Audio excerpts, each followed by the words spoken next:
And we are live. Taralyn, Michelle, and Billy Wroe here on this fine Friday. I didn't say Tuesday this time. I said Right. It's Friday. How you doing? I'm doing good. I'm ready for this conversation because in talking and thinking about it, not talking about it, but thinking about it, there's just a lot, a whole lot. Infinity and beyond. Well, let's go ahead and kick it right now.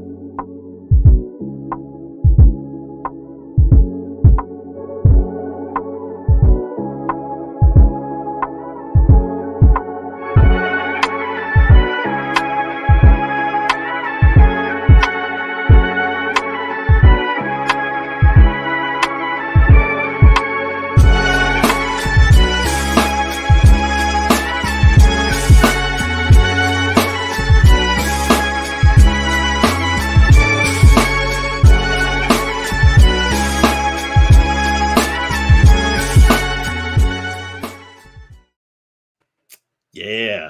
I always be nodding during the intro. Oh, you have to. I feel that. If you That's ain't what nodding, you ain't doing it right. You ain't doing it right. that part. Welcome everybody to Taralyn, Michelle, and Billy Wroe live. I'm your girl, Taralyn Michelle. Got my And easy I'm phone. Coach Rowe. Coach Wroe here, and tonight we're going to be talking about making the connections. Now, there's so many different ways that I know that this conversation can go in. And if you guys watch us, then you know that Billy and I, this is just what we do. And not just with each other within our circle. We have these types of conversations, but I think that this one tonight is perfect timing because it's at the top of the year. And because we're all in Q1, and I'm pretty sure some of us have some momentum going. Maybe some of us are trying to figure out what our next step should be.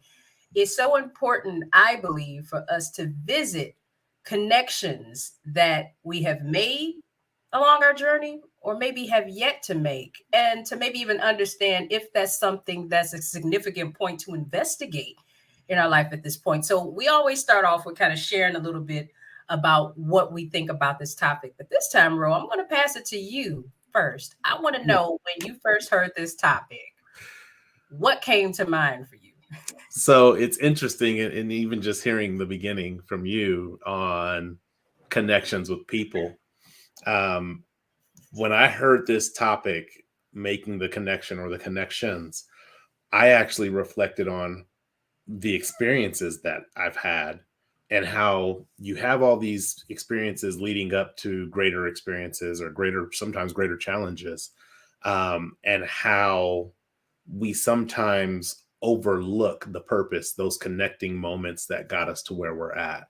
And so when I think about making the connection for myself personally, I think about where I am today, how I got here, and how many, um, I'm going to call them challenging opportunities that I struggled with because I wasn't astute enough at the time to bring those connections from those lessons that I had along the way, leading me to those points. So when I think of make the connection, I think about the ability to connect the knowledge from my own personal journey in this consistent stream of flow. That's what I think about. What about for yourself? Ah, yeah, that's good. I like how in what you described, you talked about internal as well as external and what you were talking about. For me, the first thing that came to mind for me was um, prayers that I've thrown up that for a Mm, long time I was convinced were not being answered. But throughout the course of life, it's a process. There are so many different seeds when you're making these connections. Sometimes they can be a representation of a seed that's being planted. And it's right. going to take some time for that to germinate and to become something, to become a thing. So I think about all of the different experiences that I've had, all of the different connections that I've made. And it's like I would have places of stagnation, maybe of disappointment. I would get beyond that space, and then that was just that space. That space is done. And then you do that several times throughout the course of life. And then I got to a space where, when I wrote my book, The Ultimate Release, that ended up being me revisiting a culmination of different experiences that were actually different points within my life. And when I took the time to connect them and have a collective perspective, it created a bigger, grander picture. Mm. I was thinking about all of the different aspects of me and the different journey throughout my life, and how important it is to sometimes revisit places that I've passed, because it could be a piece of what I need later on in the future to paint a bigger picture that maybe I wasn't aware was there before. So that Right. was one of the things that I thought about. So before we jump into this, what's up, B Gate? Before we jump into this, I want you guys to know that yes, you can chill with us in the chat. That's always cool. But you can also click that link below so that you can join us here live on stage and you can offer your perspective to the conversation. We would love to have you. You know, this, as you know, with us, this community is not just about us, it's about all of you and what you want to bring to the conversation as well. Absolutely. Yeah. So, I mean, I'm thinking about what it is that you presented, which I think is huge. I think it's, and especially because both of us, I think more so you than me, both of us having made connections with people and having some relationships that we've cultivated that go way back, you know, like playground and that kind of thing, you know, having those different periods of growth with people throughout our life, and how some of the relationships that have been long standing, I'll say 10, 15 years or more. A lot of us don't have a whole lot of those that are substantial that are around. What would you say for you during the course of making certain connections, some of them hanging around and being able to cultivate, you being able to cultivate and continue to grow with them? What would you say was something that you became aware of along the way that you found was going to be something that probably an awareness when it comes to making those connections, something that stuck out for you where you said, hey, this thing's worked for me and I need to not only keep doing it, but explore how to make it better so that I can expand what it is that I can bring to different connections. You know, I think the biggest thing that I've learned, especially in like the length of relationships that I have relationships that are approaching 40 years of friendships or 40 years of friendship, Mm-hmm. is you have to have some form of grace that you extend in longevity. Just because to expect somebody to live like a perfect life, expect yourself to live a perfect life, or expect others to live a perfect life um, for 40 years, that's really unrealistic. Is in my opinion, that's unrealistic. Yeah. And and the moment that person lets you down, now you're like, ah, I knew you were going to let me down, or whatever it may be. So for me, the longevity comes from a space of grace, offering grace to others and offering grace to myself, and being able to make those really tough decisions when the relationships that I've cultivated face adversity. That if these are going to be relationships that I let go, or are these going to be relationships that we work through this together. And so for me, on even just keeping those connections, I could think of a few instances. But I remember I once had a friend who um, and I'm going to use this very loosely. I felt like they had betrayed my trust, um, but they didn't betray it in a malicious way. They thought they were doing the right thing. They were trying to do the right thing. They were trying to help the situation. Yeah. But I felt like they had betrayed my trust, and I was hurt by that. And I had to sit with that for a little bit and say, okay, am I going to completely eradicate X amount of years of friendship over what I feel is a betrayal, or am I going to try to understand that their decision to what I perceive as betrayal was really a decision they were making to try to help me as their friend. And that may sound like, yeah, I don't know how somebody betraying you can help you as your friend, but your friend should know inherently who you are, and have some concept of how you would react to certain situations. And so, in an attempt to protect me from how they perceived I would react from the situation, which honestly, if I'm honest, probably was correct in how I would have reacted to the situation, Mm-hmm. they made a decision to protect the friendship, even if it meant costing them the friendship.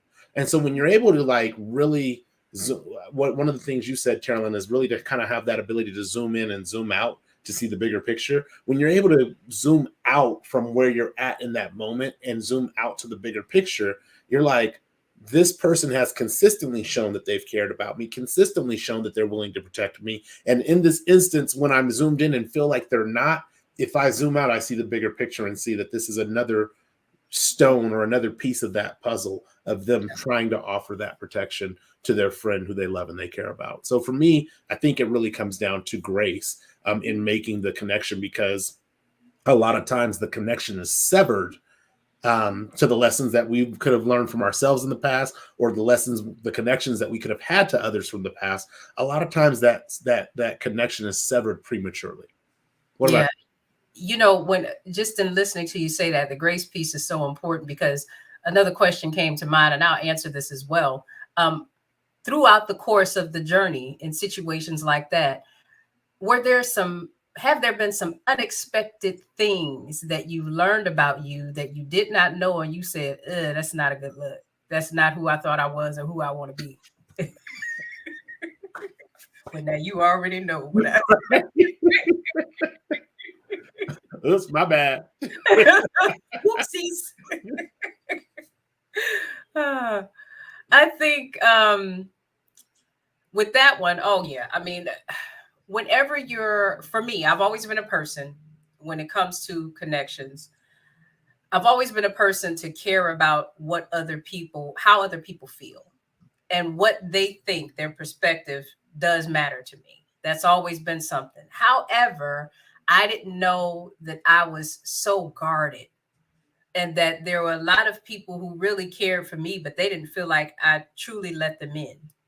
I didn't know that. So because people cared for me, I had value that made them want to stay connected for the friendship, but they still never felt as though they knew me. And so then, if they don't really feel like you allow them to know you, then when you talked about the grace piece, it was hard for me to have grace with people, because I would take a lot of things that, like you said, they were doing to try to protect me Right. personally, because I felt like, well, dang, you've been knowing me this amount of time. And so it took a girlfriend saying, well, yeah, we've been knowing each other. We've been hanging with each other. We've been acquainted with each other. But Taralyn, like deep stuff, like, I don't really know those things about you. It's been like 11 years. She's like, so I mean, how much do I really have to work on? And so once I realized that, you know what? That's a fact. You really don't. You have certain general spaces that you let people into. And even when you think you getting deep, not really. Right.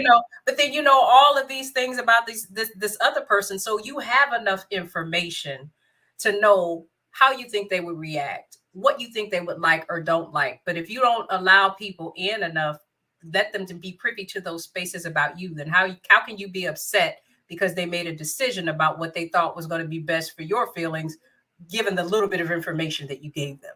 Right. Based And on so what you presented. Exactly. exactly. And so I think that I learned that in order for me to really have meaningful, substantial connections that I could take throughout the course of years and be able to grow with through many stages of my life, I had to be open to allowing people to get to know me, trust my judgment, trust that if I'm allowing them in this space, what I know about them at that point is enough. And they're not going to be perfect. Like you said, spoiler alert, they're not going to be perfect. But that's what relationships are about. It's all about saying, hey, does this person mean enough to me for me to weather whatever storms we may have? Do they have enough value for us to take and work through and learn beyond this difficult space? Hey, Jen, what's up, casual? Glad you guys are here. So yeah, that's one of the things for me that really stuck out, in listening to what you described. Yeah. It's and I say these things from I think they're easier said than done. But Oh, I say them from a space where they've been done at this point. It's not that they're completed. Don't confuse with been done with completed. But that they've been done at this point, and I've displayed who I am through the many different events of life that I've encountered. I think another thing about the connection, and this is one of the things that really felt powerful to me when you're able to make the connection, is you start becoming less concerned. And this is going to sound interesting, but you start becoming less concerned with your brand. Um, what is his name? John Maxwell has a book on the 5 levels of leadership. And the 5th level of leadership is established leadership. It's when you have gone through the process, you've learned, you've walked the ropes, you've walked the walk, you talk the talk. People follow you because they have to. People follow you because they want to. People follow you because you set a system and you make things better. And eventually you reach this level of leadership where your leadership is established. People follow you because they know to follow you. It's like an accumulation of all of the levels of leadership where they no longer are somebody said, you're my boss, so I have to follow what you tell me to do. It's no longer that. It's now just established. Billy is a known leader. And I think about the places that I have been, not like physically, but the experiences, I guess, that I have experienced, where I've really had the opportunity to display my character, like in some really difficult situations in life. I've had to stick true to my character. And so now where I am today, so if I hear like, oh, there's this rumor about you, or somebody said this about you, or they talking about your mama again, whatever it may be. Your mama, no, you did. Whatever it may be, I'm so established in who I am that somebody else's opinion of me is almost irrelevant. Not that I don't care what people think, but it's irrelevant to the point where I'm not going to change who I know me to be based on your 2 years of interaction with me. I've been with me for 42 years. I know me.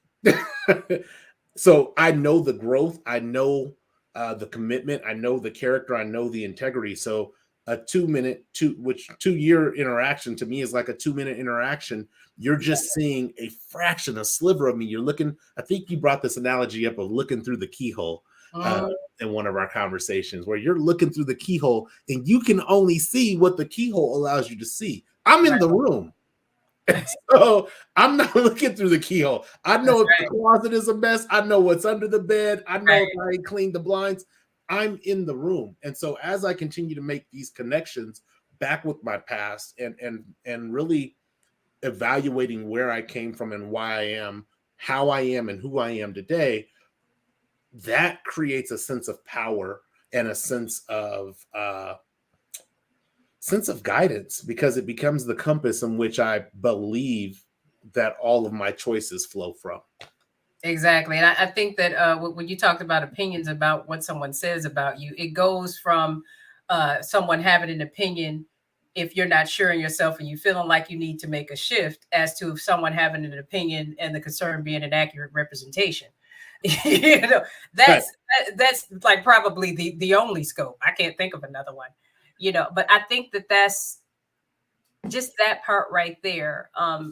Within the different connections that we make throughout the course of our journey, I think that having these personal spaces where we challenge ourselves to grow by allowing ourselves to be a part of other people's experience, allowing them to be a part of ours, it's, I think, the best way to strengthen that muscle from within, to get that space of actually being completely and totally comfortable with yourself, which is shifting a little bit. So we're talking about connections, I would say externally, because we're dealing with people outside of ourselves. But how about visiting connections from within? What would you say is probably I don't know if it would be a space or an event or a period where you sit today? What was something that had been a missing piece in you gathering some understanding and clarity, making a connection from within experiences that you had in your life to offer some clarity to a space that you were going to? So a piece that you noticed that was missing that helped to bring some clarity to where you wanted to go to. Can you recall something like that? I think the missing piece, especially when there's a lack of connection from experience to experience, is and as soon as I said experience to experience, I forgot the actual word I wanted to use. 1 second. From experience to experience, I think the missing piece was continuity and consistency. That's what the words were. Oh God, consistency. Is when each experience is isolated and siloed from the next. Yeah. It's hard to be able to measure the consistency because there is no connection between them. But when you open a gate or a bridge between the two experiences, now all of a sudden I can see how I interact in both environments, in both experiences. And so the missing piece for me was truly consistency. And what, by not having that piece, what was happening is my experience were hot cold. It was like one moment I got it right, the next moment I got it completely wrong because I didn't bring anything from the experience where I got it right. I just took it for granted. And so once I opened up that bridge between all of my experiences, and again, 42 years of experiences, and you open up a bridge to all of those experiences, now all of a sudden you begin to level out the graph. You begin to level out the trend to where it becomes more stable and more consistent and not even more consistent, more expected of you versus it being this silo experience where it's like, oh, well, this time I'm going to cheat. This time I'm not going to cheat. Well, what's the difference between the times? and when there's no difference, you don't know what your decision is going to be versus when there is a difference, you're like, okay, this time I'm not going to cheat. I remember you and I were having a conversation where I was telling you, like, for me, when it comes to women, I don't look at them as, like, I think women are beautiful, don't get me wrong, but I don't look at them from a lens of, am I attracted to them or am I not attracted to them? Because the way that now that I've opened up a bridge, the way I understand my mind works is I'm very goal oriented. So if I see somebody that I'm attracted to, my goal starts saying, how do I position myself to make that connection that I'm looking to make, whatever that connection may be. And so when you're siloed, you don't realize that. You don't realize that, oh, I was attracted to this person and I allowed myself to set up and establish systematic goals that put me in the position to execute whatever that may be. And then you're in the new position and you're like, maybe you're not attracted to that person physically and you just think it's, well, I'm not attracted to that person. No, you made a active choice to not be attracted to that person. And by making that active choice, an active decision to not be attracted to that person, you circumvented all of that setup that your mind does automatically. You completely circumvented it. So again, to answer your question, I think the overall missing component for me for a very long time in life, I mean, well into my 20s, maybe even a little into my 30s, was the consistency aspect and really opening up that bridge between all of my experiences. But what about for yourself? What missing pieces have you found along the way that really changed your dynamic on making the connection to your past experiences and to keeping connections with others? I think trusting me. You know how, if you've ever had something that you wanted to do, or I think we've all had that moment where maybe there was something that you were entertaining that you wanted to do, but okay, how about this? You know that you wanted to find out whatever your thing was, whatever your passion was. What's that thing that I have? Okay.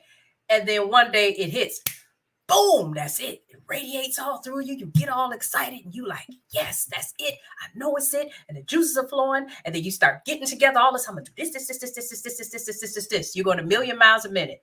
And then the more it starts to set in, and the more it goes from just the rush to actually all of the data coming and compiling and it's down in front of you. And then you see that, okay, this is big. There's a lot of moving parts. Then all of a sudden, this doubt will trickle in, or the what if, or maybe, or could it be, or was that really real what I felt, and before you know it, you talked yourself out of it. Right. And that whole process is fear. That whole thing. There's a story that we tend to tell ourselves. Everybody has a different story because we're all from different places.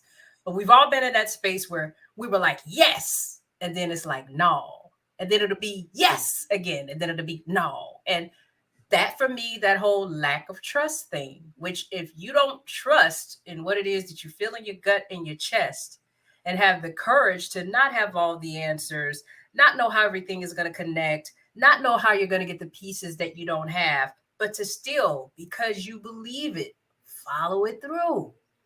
Figure it out as you go along. Maybe you have some people that you share it with. But bottom line, trust you and just go through it. When you don't have that, you can't have consistency. When you don't have that, you can't be dedicated. And how do you ever get to a space of becoming passionate? How do you ever get to a space of becoming committed and invested? How do you ever get to a space of choosing to care about something enough to explore your intentionality behind it?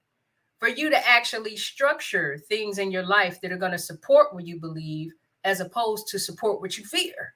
And so for Right. me, the trust piece was huge because without it, I couldn't have the consistency that I needed, and then even have with that consistency get components that I need to foster division. I couldn't do that, and I think that even in our no matter what the relationship is, if it's an intimate relationship, if it's familiar relationships, if it's just friendships, if it's just business relationships, all of those things require, and I think once you get to be a certain age, I'll say that. Once you get to be a certain age, those relationships require you to be able to envision how those people are going to fit into where you are and where you're going. Right. If you can't envision it and you can't see why it's mutually beneficial, then what are we doing? Right. You know, you're past the stage of just wanting to have people around just because you have liking a certain kind of wine or food in common. You know, you want something more substantial than that. And so, yeah, I think that's what the main thing for me was, that trust thing, learning to trust myself and learning to trust whatever God's process was going to be for me moving forward. Mm. I think there's so much that you shared there. I think from the trust aspect, um, it it's also a very key component for relationships that you're continuing to have that connection. Like you said, we're both beyond the point where it's like, oh, I just need you to be around me just so I have somebody around me. Yeah, I'll sit by myself for a while. It's all good. Let me tell you something. I learned when you and I really, because been rocking for a while. It was just amazing to me how you just, the whole way you do your thing. I started to actually open up to liking people more. But you already know. You was like, wait a minute, hold on a second. You said what? I was like, oh, that wasn't a good thing. Yeah, no, Mm, mm. no. Yeah, I think about when I was writing the book, um, how important the connection was that I had with you in that moment. I think the connection overall in the big picture is very important connection to have, but in that moment, because that doubt sometimes, I liken it to if I was on my bed, I have a cow king bed, and I'm on my bed, and my fear is that the floor is not going to support me when I step off of this bed. I will Mhm. stay on that bed as long as I possibly can. And that was kind of the space I was in with my book was, okay, I know I have some things to say, but I'm not as confident that people either want to or willing to, and willingness doesn't really matter in this case, but it was something that addressed me, that I was addressing at that time, Yeah. or they don't want to, willing, or not ready for it. um, and so that made it really easy to not write a book. Mhm. What made it really difficult to, this is going to be counterintuitive, to trust the doubt was having somebody that I was accountable to, Mhm. where I couldn't just in June stop writing. Like you wasn't gonna be like, yo, where Publishers waiting. where's the content? October is approaching. Like, and so I think about that connection that we had in that moment and how that allowed your presence overwhelmed my trust in doubt, if that makes sense. And so I was unwilling to just stay in this stagnation of doubt because each time I finished a chapter, we would talk about it, we would go over it, you would read it, you would give me your feedback, your input. Um, and it was reassuring to me to say, hey, you really need to get this message out. This is something that A lot. I think there's a lot of people who have written on the topic of passion, but I don't think there has been as many people as just transparent and open about their passion journey. As Um, not men specifically. Definitely that's not men, because we're supposed to just be successful right off the gate, because that's what Yeah, we yeah. that's that part. You know, so I think that that was definitely you just going all the way in. You cannonball into the whole thing. But when we're talking about connections, that is the importance of having different people around you where you allow them in. Had you not allowed me into a certain space of who Billy Rowe is and what matters to you and what's going on with you, we never would have gotten to a point where we just talking one day and I'm like, hey, you should do this. And you were like, okay. Right. Only because you let me know that that was a space that you would want to entertain or to step into. And so, just in talking about these connections, it's so important, I think, for us to challenge ourselves, to put ourselves out there, especially in a day and age where you see so much going around with everybody. The mission is to show that they don't give a damn Right. care about this. Oh, well, I would just get done with them, and forget about that. And that's the energy. The energy is if it's not easy, cut it off. It Right. could be marriages, it could be siblings, it could be anything. People have become expendable because people are flawed, they're inconvenient, they require time, brain cells, prayers, different Right. things that you may not want to give up. And let's just face it, each and every one of us are going through our own ish at any point in time throughout the course of our life. And so when you have people and you allow them in, then that means that none of that is ever for free. It costs us something to maintain these connections and these relationships.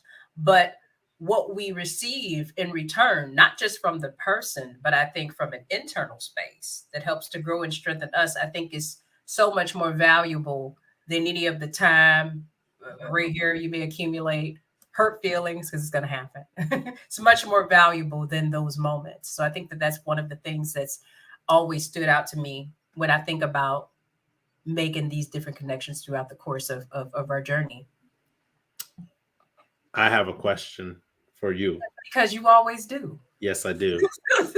So we're talking about making connections, but I think part of uh, what fortifies our ability to know which connections to keep and which ones to let go is really being able to decide effectively which ones you should keep and not having as many regrets. You might have some regrets on the ones that you keep, but Mhm. also knowing which ones to let go and not necessarily regretting that you let those relationships go. And I have a couple of relationships that I've just let go throughout the years just because character doesn't align. Right. Um, but for you, what advice would you give to our viewers who might be on the fence on some of the connections? And it's easy to say build a bridge, but sometimes you do need to take that bridge out so that the wrong party can't cross over it. How do you go about making that assessment, whether it be not only just not just with people, but also in your own life experiences? How do you eat the fruit but spit out the seeds? Well, within the context of connections and relationships, I think reciprocity is key. Hmm. You can't have an existence with anyone, a relationship with anyone where it's lopsided. Now, of course, things ebb and flow. One person may be in a space where they're able to exert more energy at any given space than you are, or time. But when you look at the totality of the relationship, you should be able to look back and say that, you know what, for all that I've put into this, I feel like I've received. And if that's not there, what are you doing? And then sometimes that's not there, but do you have the type of connection with this person where you guys can have that type of dialogue? And I Hmm. mean healthy, not somebody take it as you being accusatory or demeaning, or if they don't just get straight defensive. Is this the type of person where you could say, you know what, this is how I'm feeling about us? And, This is just where I'm at. We know that sometimes feelings are not necessarily fact. Right. It could be completely and totally what you're feeling. But do you have the type of friendship? Do you have the type of relationship where you can have this type of conversation? The person is mature enough and they care enough about what you have that they can hear you, they can listen to you, they can actually hear you and know not to make where you are about them. Or if there is a role that they play, you talk from there and move. So if you don't have that reciprocity and you don't have the type of dynamic where you can have open, healthy dialogue, I believe that that's, and I don't really, if I can't have open dialogue, then I don't need your permission. You just won't talk to me. And eventually, it is what it is. I mean, if I can't talk to you, then what are we talking about? You know? So Right. when you talk, because you know, you already and then when you talked about eating the fruit and spitting out the seeds, I think that connections, and so there's that personal situation. I think that just going back to the space where we talked about connections that could just be personal, ones that you make where you draw from different spaces within your life. I talked about earlier different aspects of you and different spaces within your journey, those being equivalent to different seeds that are planted. I think that as some of those seeds start to germinate and some of the fruit starts to bear, just because it's all there doesn't mean it's necessarily for you to eat. Sometimes some of the seeds that you plant are for fruit to be of service to others. Right. Sometimes some of the seeds that you plant are for fruit that you will consume, and maybe you'll take in the whole thing. So, how would you know? How would you know? I think, first of all, taking a real life assessment of not only the fruit that you have, the seeds that you planted, and the stage that you were at in your life when it was planted.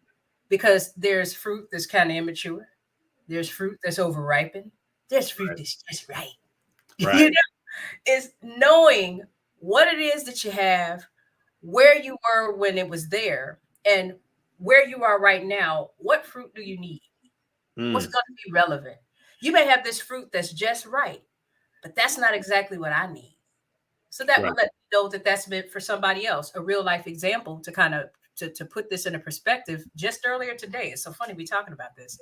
I was talking to a friend of mine, and he was talking about a situation with a gentleman that he was working with, and it was just a lot that was lost in translation.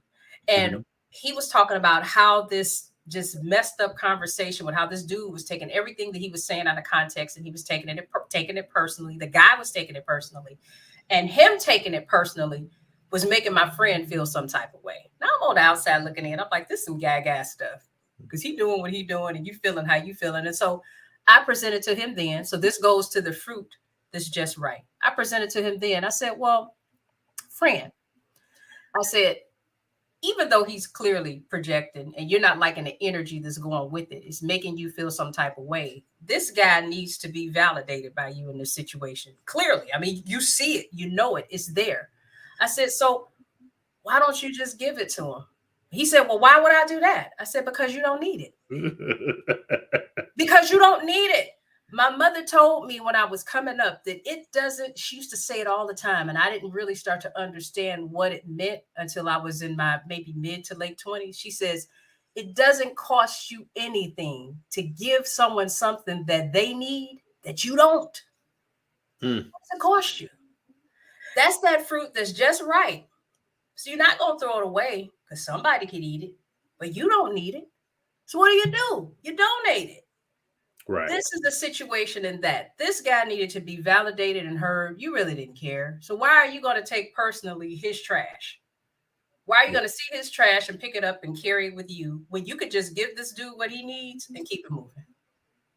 Keep Mm. it moving. So I hope that makes sense. But when I think about the fruit, that's what I think about. We have fruits that, because we have so many different seeds that we plant, there's so many different seeds that germinate in fruit that is in different stages in our life. But when you're clear about what you need, you don't feel slighted, diminished, or taken advantage of because the things that you don't.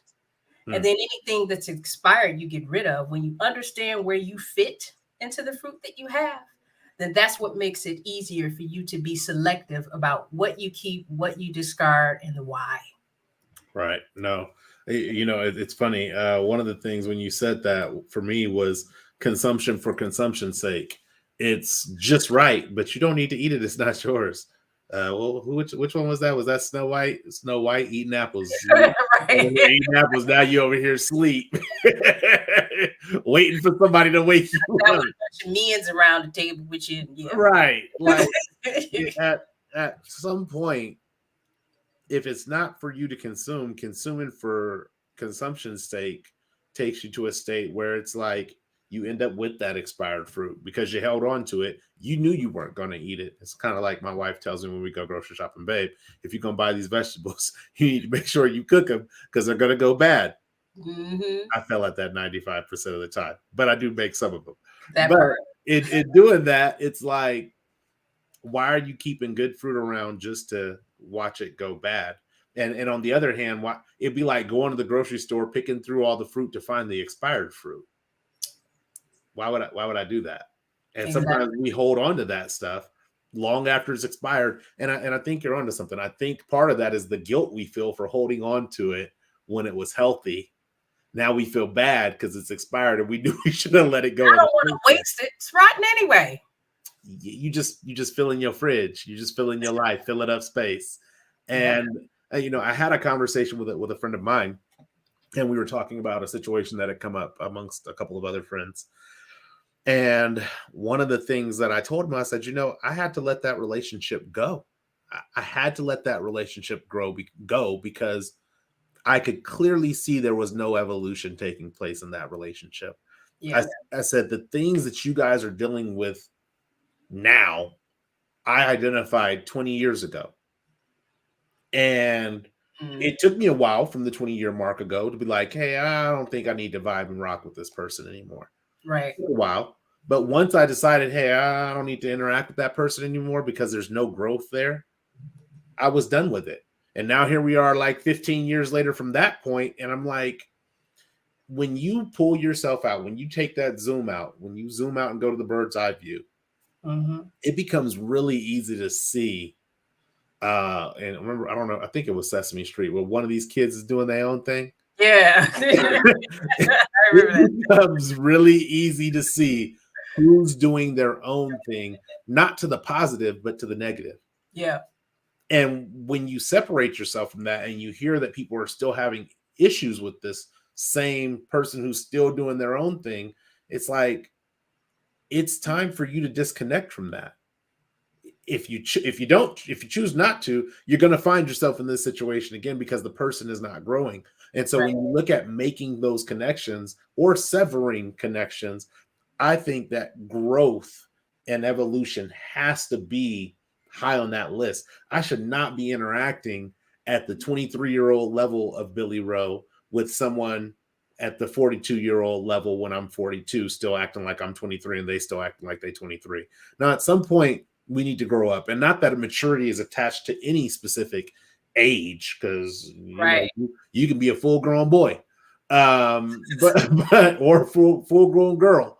But I think that there is something to be said when there is a lack of development, and it is out of choice, especially out of choice, when it's the choice of to have a lack of development. There's something to be said about that, and to take heed and caution to when you're able to see it and identify it, Yeah. not only just in others, but when you see and identify it in yourself, to be able to Yeah. say, "Ooh, okay, something has to change, something has to be different," Yeah.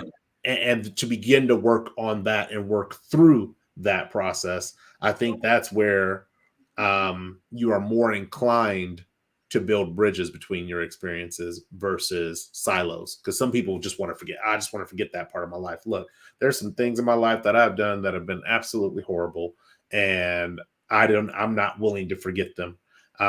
People wonder why I have such a long memory. It's because I have learned to take the same tool of holding grudges. I've taken that same tool of I want to hold a grudge and repurposed it for remembering life experiences that I've had. And so, Nothing's for naught.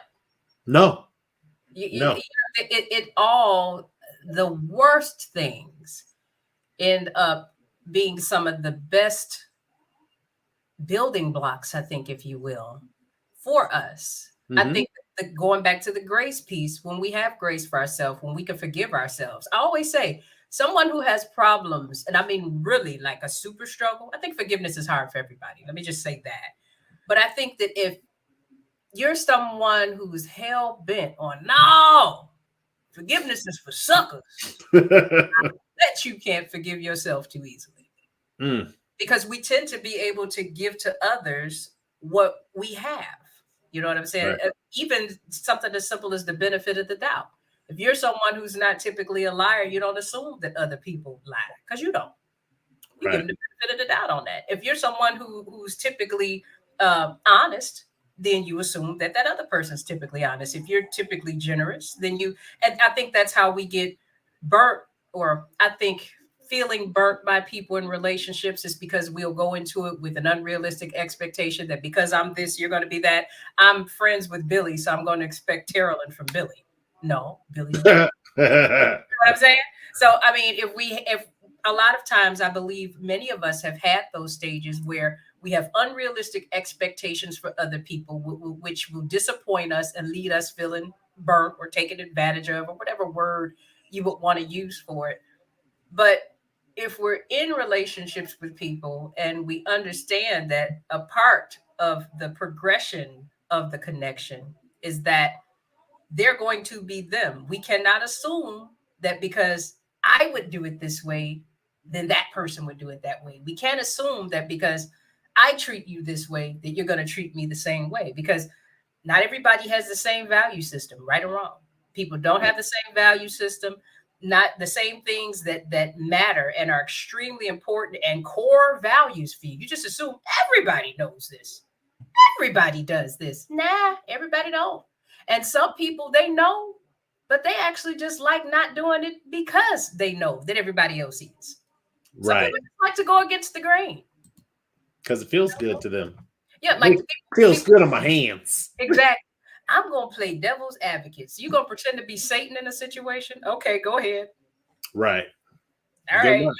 just right, just different things like that. So I think that along the journey, embracing what the differences are in people, and I think the biggest thing that I've learned along my journey is part of embracing the difference is not letting the fact that that isn't me or that wouldn't necessarily work for me skew my judgment on this one facet of this person that I'm not cool with, because we're multifaceted. You can Right. have a few different facets that I'm not cool with, but still overall be a dope person. You just Right. have these areas that are challenging that I could do without, but overall, you cool. Right. But if I Long, just have the attitude of forget him or forget her, you never really get to that space. right. I feel like as long as it's not a fundamental difference, Right. you should have variety in your circle of influence. But if it, I have, and I know I can think of a time immediately off the top of my head where I've had to separate from people because of fundamental differences. Like we are one of the, me, one of the biggest things for me is fatherhood.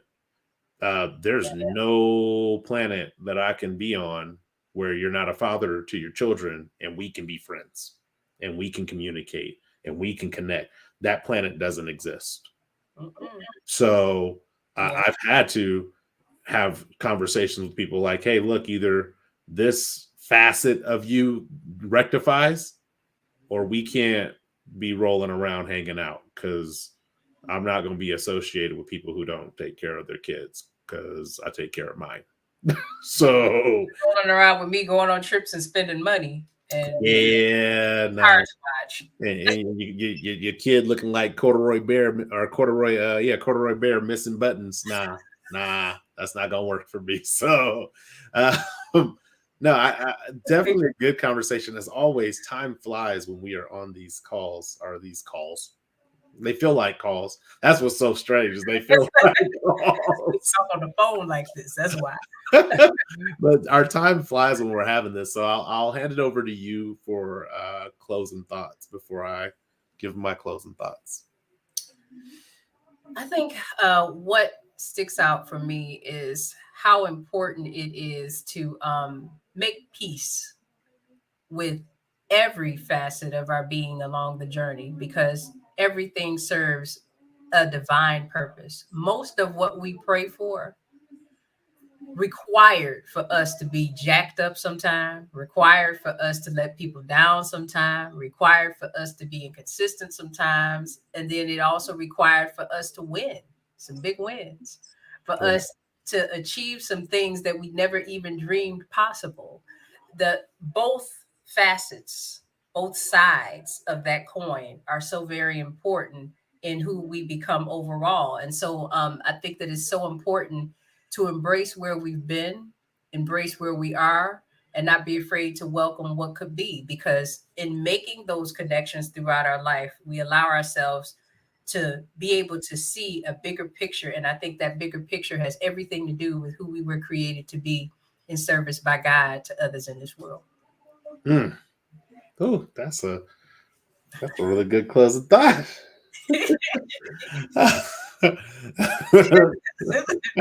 I should have went first. Let's see. So I would say my closing thought definitely is not going to be as great as your closing thought, but um, my closing thought when it comes to make the connection is really surrounds about being willing to experience all of yourself and all of others. Um, I believe the cherry pick process, just for the people that we have, think about the number of people you encounter in a day. We encounter, let's say, 100 people in a day, and you probably only connect with like 2 to 3 of them. That is a significant cherry picking process in and of itself. So Yeah. then to take those 3 and cherry pick every minute detail about that person, it seems rather redundant, Yeah. and a little bit of overkill in the sense of the necessity of it. So when it comes to making that connection, be willing to accept 100% of yourself and 100% of the other person that you might bring into your circle of influence.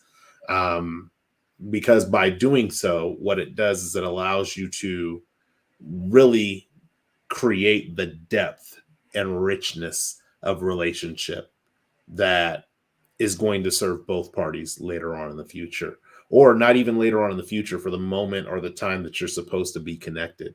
And then the last part would be back to that fruit. Consumption for the sake of consumption is not necessary. If it's not for you, don't keep it around in your pocket. Don't keep it on a leash like a lost dog because you just want it around and don't want anybody else to have it. Um, if it's not for you, let it go and let it be for some who it is for. I feel I almost said let it be for the streets, but